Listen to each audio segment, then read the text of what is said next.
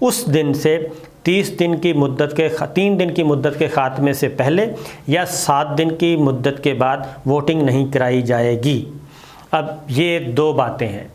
پہلی بات ہے کہ آج 20% ارکان کی موجودگی میں یہ قومی اسمبلی میں پیش کی جائے گی، اور اس کے بعد جب یہ پیش کی جائے گی تو اس کا کاؤنٹ ڈاؤن شروع ہو جائے گا، اور وہ ہے 3 دن اور 7 دن کے اندر 3 دن کے بعد اور 7 دن سے پہلے۔ اس دوران اس پہ ووٹنگ کرانا ضروری ہے، لازم ہے، ورنہ اس کے علاوہ کوئی راستہ نہیں ہے۔ اب جو رول 37 بھی سن لیں ذرا۔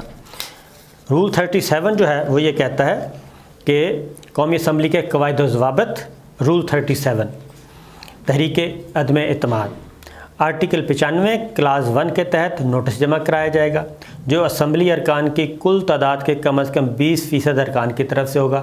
اچھا، نوٹس جمع کروایا جا چکا ہے اسمبلی سیکریٹریٹ میں۔ سیکریٹری اس نوٹس کو جلد سے جلد ارکان میں سرکولیٹ کرے گا، یہ بھی ہو چکا ہے پروسیس۔ نوٹس وصولی کے 1 روز گزرنے کے بعد پہلے ورکنگ ڈے میں اس نوٹس کو متعلقہ ممبران کے نام سے آرڈر آف دا ڈے میں شامل کیا جائے گا۔ اب یہاں سے اسپیکر کا اختیار شروع ہو جاتا ہے۔ آج قومی اسمبلی کا پہلا دن ہے جو کہ اپوزیشن کی ریکوزیشن پہ آ رہا ہے۔ آرڈر آف دا ڈے میں شامل کسی بھی دیگر امور سے پہلے تحریک پیش کی جا سکے گی۔ اب آرڈر آف دا ڈے جاری ہوتا ہے قومی اسمبلی کا اجلاس، جس کو ایجنڈا کہتے ہیں۔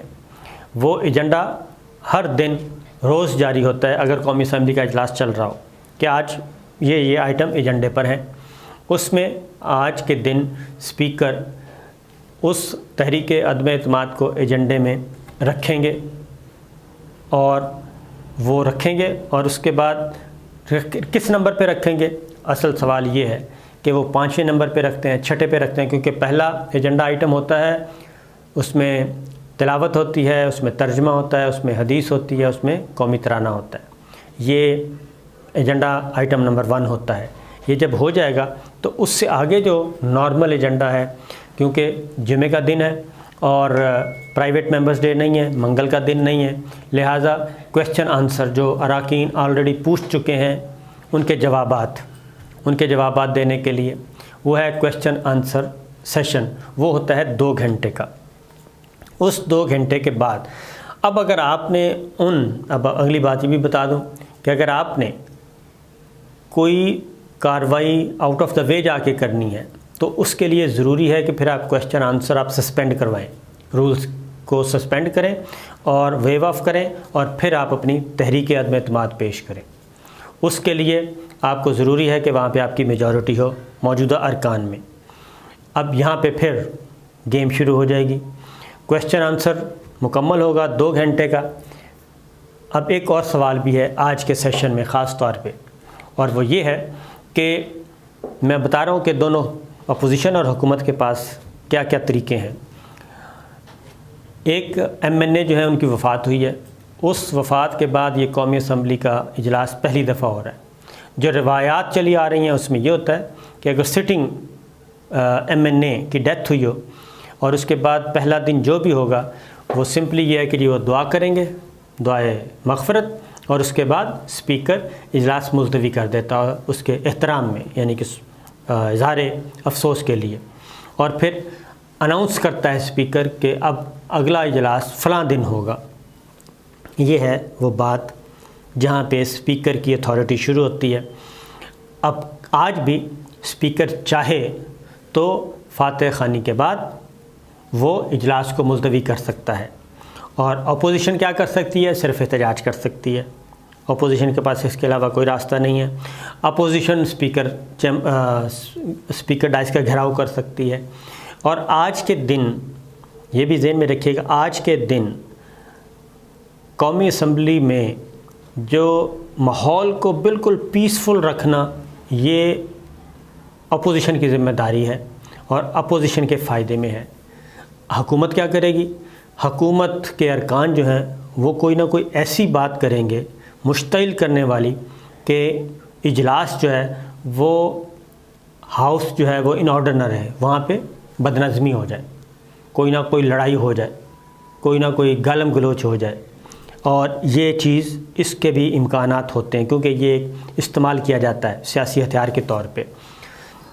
تو آج کا اجلاس جو ہے وہ اس اعتبار سے بڑا ہی دھواں دھار قسم کا ہوگا کہ امن و امان بھی برقرار رکھنا ہے، کیونکہ گورنمنٹ کے فیور میں ہے کہ اجلاس میں بدامنی ہو، گالم گلوچ ہو جائے، آپس میں لڑ بھیڑ رہے ہیں، اور اسپیکر آرام سے کہہ دیں گے کہ ہاؤس چلانا مشکل ہے جی، تو لہٰذا ہاؤس ایڈجرن ہو جائے گا۔ اب آتے ہیں آرٹیکل 95 کے آرڈر آف دا ڈے میں شامل کسی بھی دیگر امور سے متعلق تحریک پیش کی جائے گی۔ اب آگے ہے جی، جب تحریک پیش ہو جائے گی تو اسپیکر اس تحریک پر بحث کے لیے ایک یا ایک سے زائد ایام مقرر کرے گا، بشرطے کہ اس دوران قومی اسمبلی میں سالانہ مالی بجٹ سے متعلق بحث نہ چل رہی ہو، اور تحریک اسمبلی پیش کیے جانے کے 3 روز پورے ہونے تک یا 7 روز گزرنے کے بعد اس پر ووٹنگ نہیں ہوگی۔ تو اس رول کے تحت ووٹنگ کے لیے تحریک پر سیکنڈ شیڈول کی شقیں لاگو ہوں گی۔ یہ اب ہے جی، اور اس کے بعد تحریکیں نمٹائے جانے تک، اس پر ووٹنگ کا عمل مکمل ہونے تک اسمبلی اجلاس ملتوی نہیں کیا جائے گا۔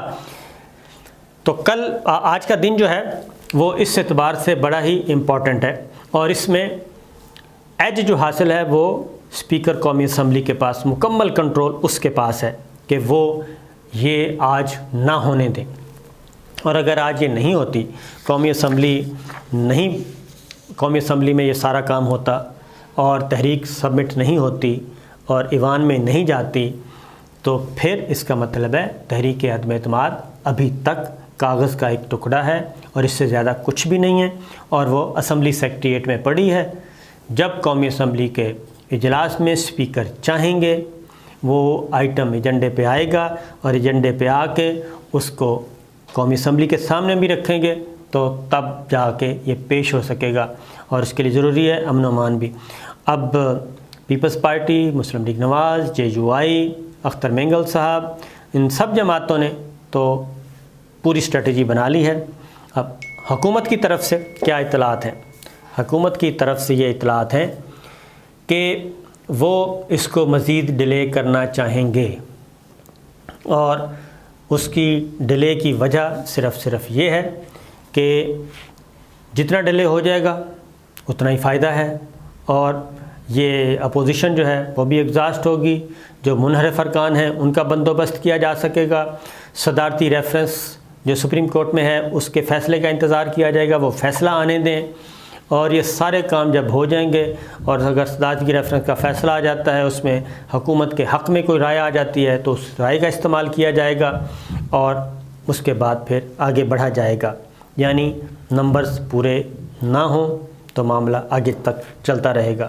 تو یہ ہے صورتحال، اور یہی وجہ ہے کہ جو وزیر اعظم عمران خان کی زیر صدارت جو سیاسی کمیٹی کا اجلاس ہوا ہے، اس اجلاس میں بھی یہ بات کی گئی ہے کہ چونکہ ابھی تک نمبرز گیم ہمارے فیور میں نہیں ہے، اور اتحادی جماعتیں بھی ابھی تک کوئی پلو نہیں پکڑا رہیں اور کوئی کلیئر میسج نہیں دے رہیں، حمایت کا اعلان نہیں کر رہیں، اور جب تک اتحادی جماعتیں باقاعدہ طور پہ حکومت کے ساتھ آ کے بیٹھ نہ جائیں اور پریس کانفرنس میں یہ کہہ نہ دیں کہ جی ہمارا فیصلہ ہے کہ ہم تحریک عدم اعتماد کے خلاف ووٹ دیں گے، اور ہم حکومت کے ساتھ کھڑے ہیں، اپنے اتحاد کے ساتھ کھڑے ہیں، اور ہمارا کوئی وزیر بھی کیبنٹ سے باہر نہیں آ رہا، یہ بات MQM بھی کرے، یہ کاف لیگ بھی کرے، یہ بلوچستان عوامی پارٹی بھی کرے، تو ہی یہ سمجھا جائے کہ ہمارے نمبرز پورے ہیں۔ اور اگر یہ نہیں ہوتا تو تب تک قومی اسمبلی میں تحریک عدم اعتماد پیش کرنے کی اجازت ہی نہ دی جائے اور ٹائم گین کیا جائے۔ یہ سیاسی کمیٹی کے اجلاس میں اس رائے کو زیادہ تقویت دی گئی ہے۔ تو دیکھتے ہیں جی کیا ہوتا ہے۔ اجازت دیجیے، اللہ حافظ۔